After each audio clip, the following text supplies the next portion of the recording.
Hello and welcome to Mad About Superheroes cartoon commentary of the Incredible Hulk episode Bruce Banner Unmasked. Now, of course, the Hulk or Bruce Banner doesn't really wear a mask, but I guess metaphorically speaking, his identity will be revealed in this episode.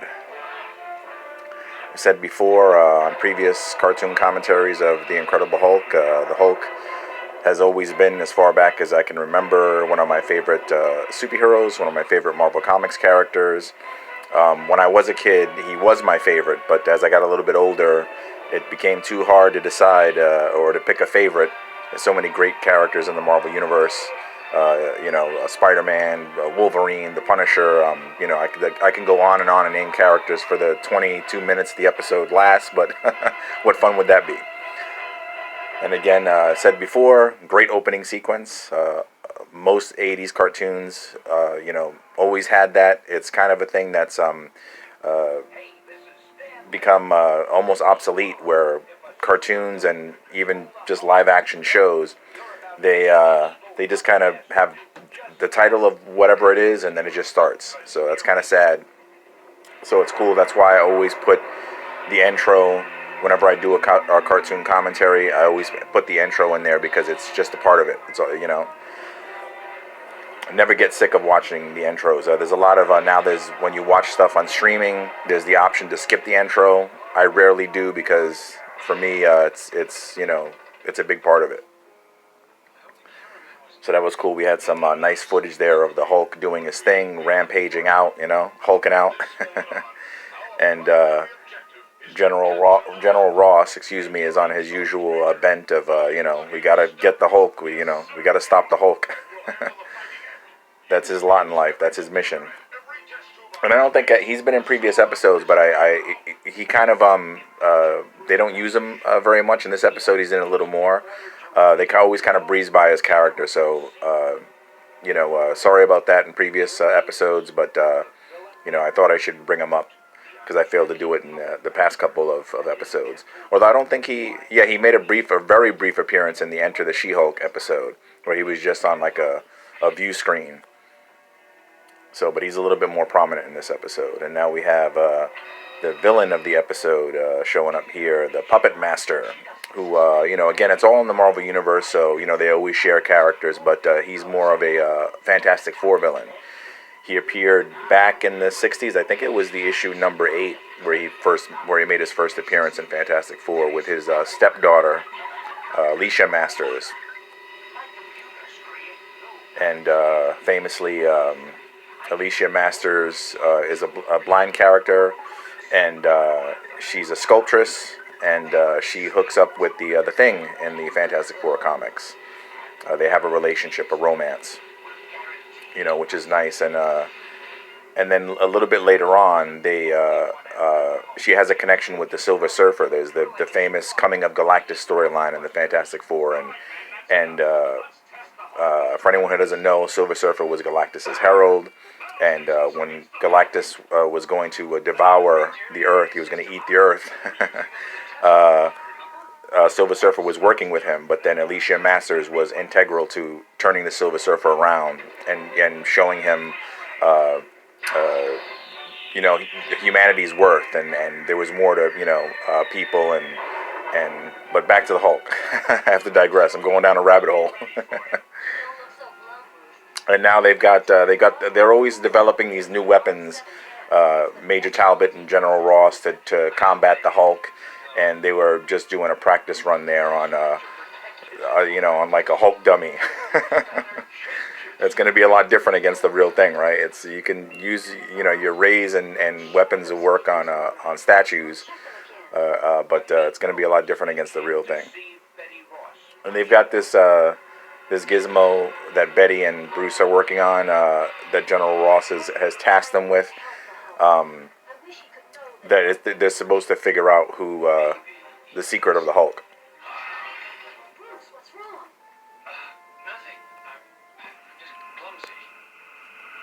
Or to take down the Hulk, something like that. But of course, Bruce is the Hulk, so he's going to try to, do what he can do to trip up that mission.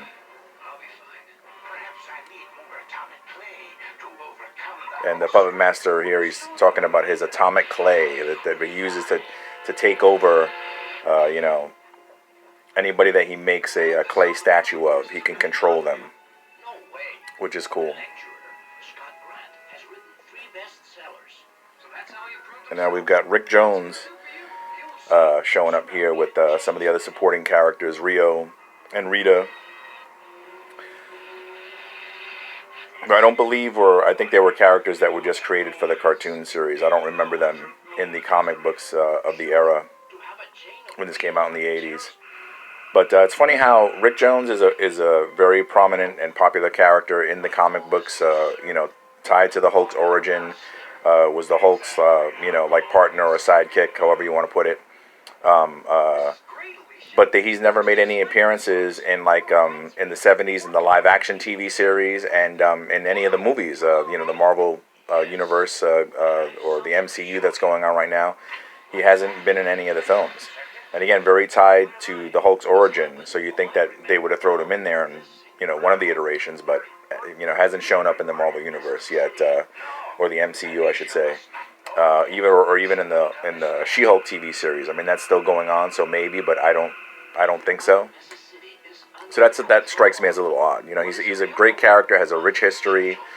Not only has he been partnered up with the Hulk, but for a while he was with Captain America, and I like his pairing with Captain Marvel. There was a while there where him and Captain Marvel, like, they shared bodies, or he served as a host for Captain Marvel, which was cool.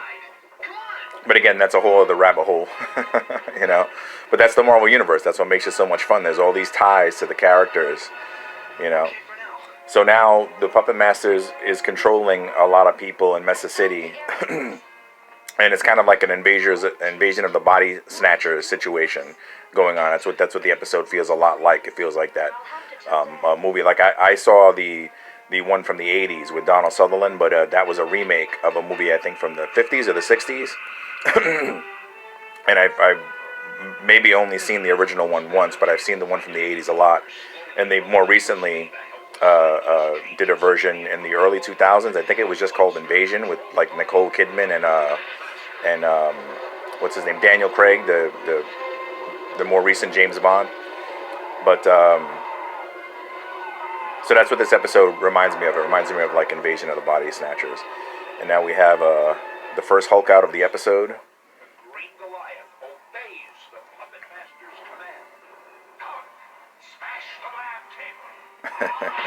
So now the Puppet Master, he's made with his atomic clay, a clay statue of the Hulk, and he's trying to control the Hulk, but it's proving a little more difficult than a normal person, because, you know, the Hulk's, you know, he's the Hulk.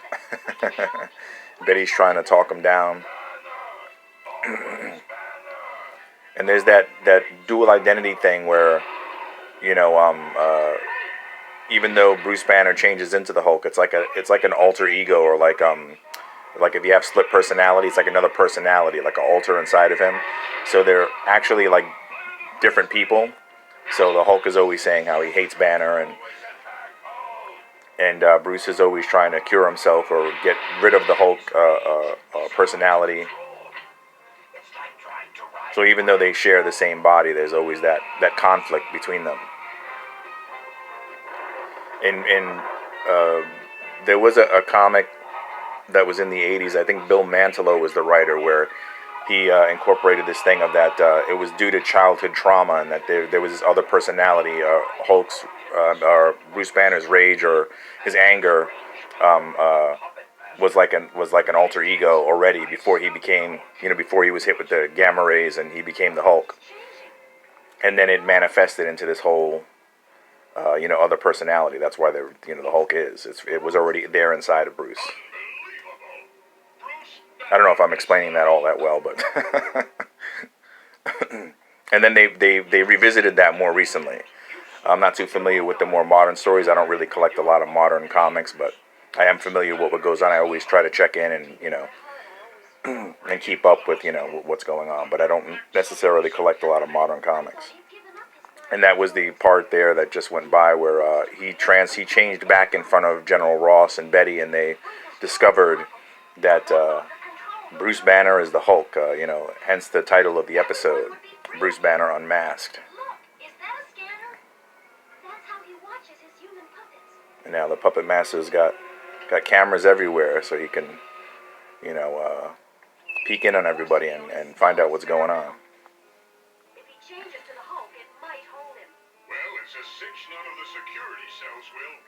Good work. Like I said, it's a shame that they haven't used the Rick Jones character in live action in the MCU, because there's already, they used Major Talbot in the Ang Lee's Hulk, the one that's not in the MCU continuity. And then, of course, they've used General Ross. He's been a consistent character since the Incredible Hulk movie, the one with Edward Norton. And then they brought him back. I think the first time they brought him back, actually no, he was in. I think it was Civil War was the first time they brought him back. And then they've used him since then too. So.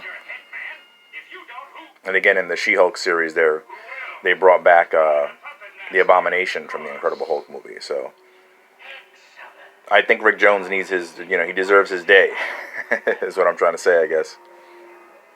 Now the Hulk, the Puppet Master is plotting and he's scheming.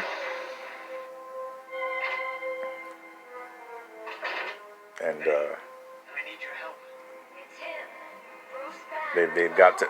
he's even gotten to Betty. He's in control of Betty. Anybody he makes that little statue of, that's it. So again, very Invasion of the Body Snatchers. It's like, everybody you think is your friend, any way you turn, and it could be you soon. You could be next. And Bruce Banner was a lot like fucking Spider-Man right there, flipping around and jumping out windows. So he's got some skills when he's not the Hulk as well.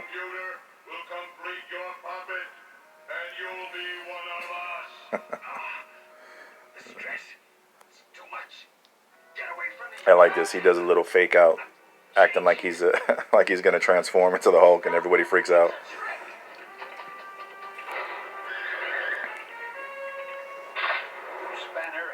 I always like that when they do, when they show a character can use their wits, or they can be heroic even when they're not in their, the hero guys. In this case with the Hulk, or even like in Iron Man 3, where they show that Tony Stark can do all these things even when he's out of his armor. It's not just the armor that makes him Iron Man. It's also the man. So it's cool when they come up with story ideas. It's good storytelling when they do stuff like that. It's like, if anybody had superpowers, they could be a superhero, but that's not true. It really depends on the person, who you are.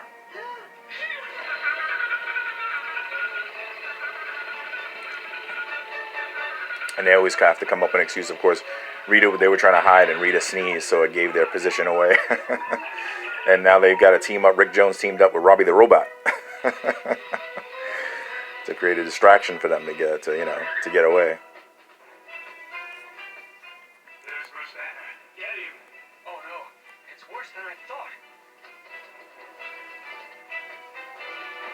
So around this time too, in the 80s, when I first started getting Hulk comic books, I had some of these Sal Buscema comic books when he was the penciler on the Hulk, and I liked those a lot. But it was very sporadic. I didn't really start collecting or buying consistently Incredible Hulk comics until the John Byrne run, who was the artist and writer at the time on the book.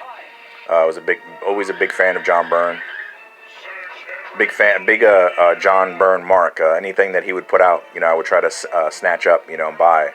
So I have those Incredible Hulk comics. I really like those.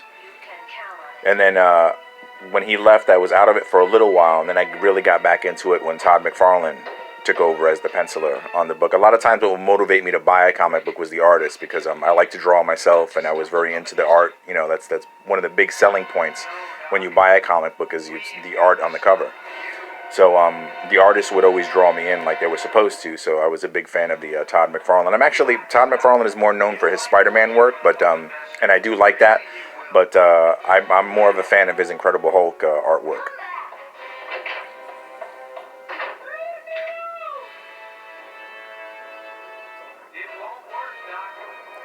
Now they've gotten to Rick too.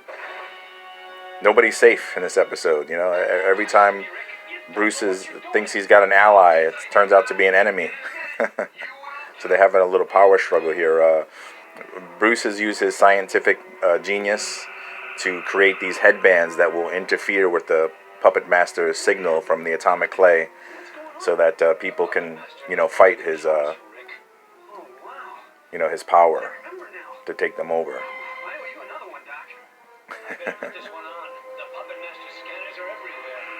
So Rick just commented there, he owes him another one, and that's referencing, of course, the fact that he saved his bacon from the gamma bomb that went off. He threw him in the ditch, and Bruce Banner took the brunt of the blast, and of course became the Incredible Hulk.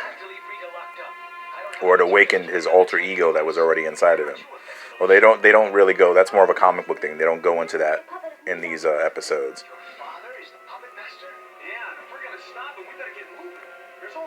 And sadly, great season, great series, and it was only one season, which is unfortunate. Would have loved if there was more episodes of these. Spider-Man and His Amazing Friends had a slightly, longer run where it was more like 2 seasons where they had more episodes. It would have been really good, because they had that. I think this would come on first, or I don't know if Spider-Man, they would come around on the same time. It was like a double feature kind of situation. It would have been nice if this series had continued, if Spider-Man and His Amazing Friends would have guest starred on Incredible Hulk, which would have been cool, because before this series started, Bruce Banner and the Hulk had a guest appearance on Spider-Man and His Amazing Friends. I think it was the episode Spidey Goes Hollywood. I think that was the title of the episode.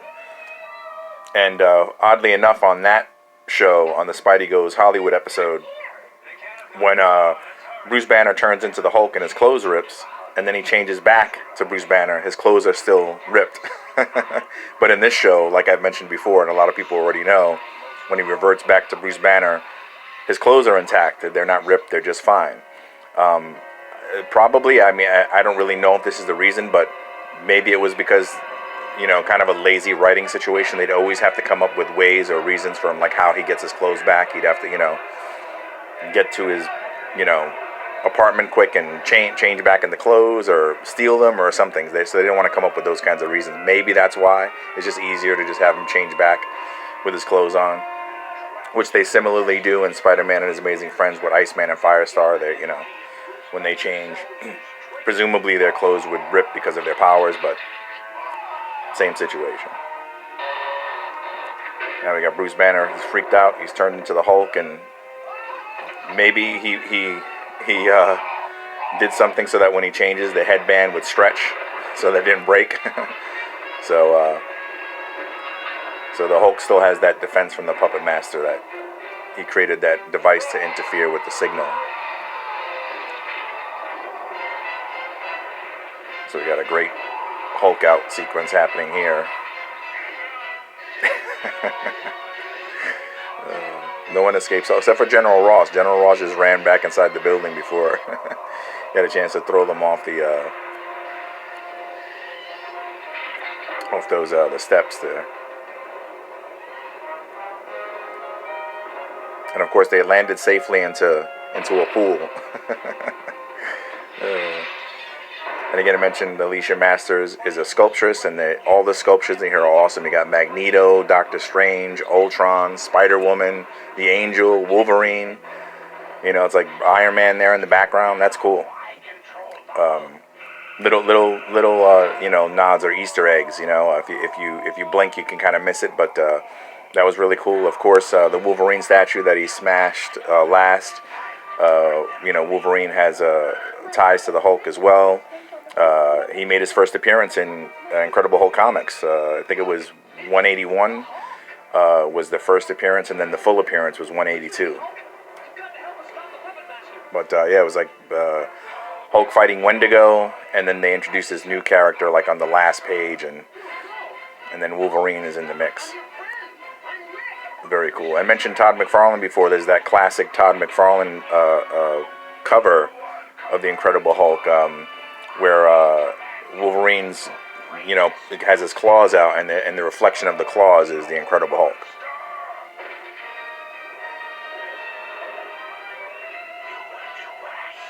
Rick and Alicia are working overtime to try to get through to the Hulk because the headband ripped or burst or broke or whatever, and but he's proving to be too strong for the Puppet Master's signal, because he's the Hulk. You can't scrub him out like that.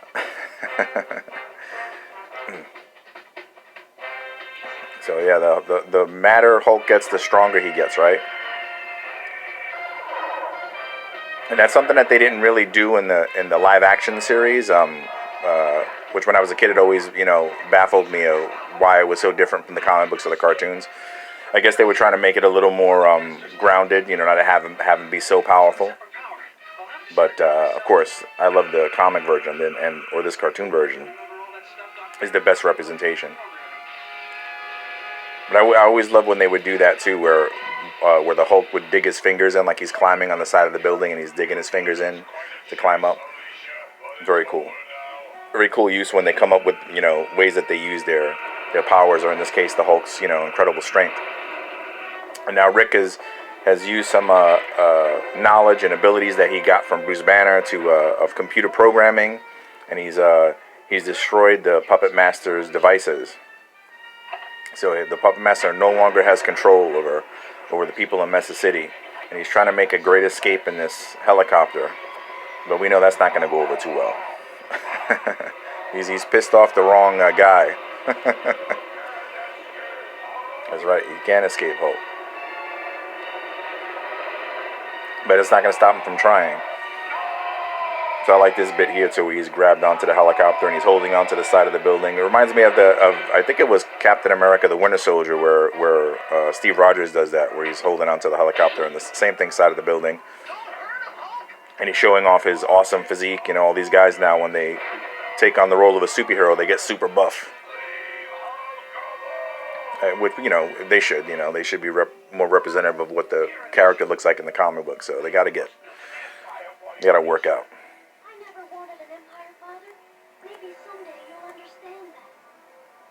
And Alicia Masters giving some compassion, some sympathy to her stepfather, the Puppet Master. She has a way of seeing the good in people, even though she doesn't see, for lack of a better way of putting it. She sees the good in people and the beauty in the world, regardless of bad things that happen, which is very sweet. It's very nice way to think. And now Rick has used when he was messing with the Puppet Master's gadgets. He erased the memory that and the people that Bruce Banner was the Hulk, and of course, more particularly Betty Ross. And so Alicia was making this sculpture of Betty. And now Bruce is looking at it with dread, like, what if that was the real Betty? What if Hulk had did that to the real Betty?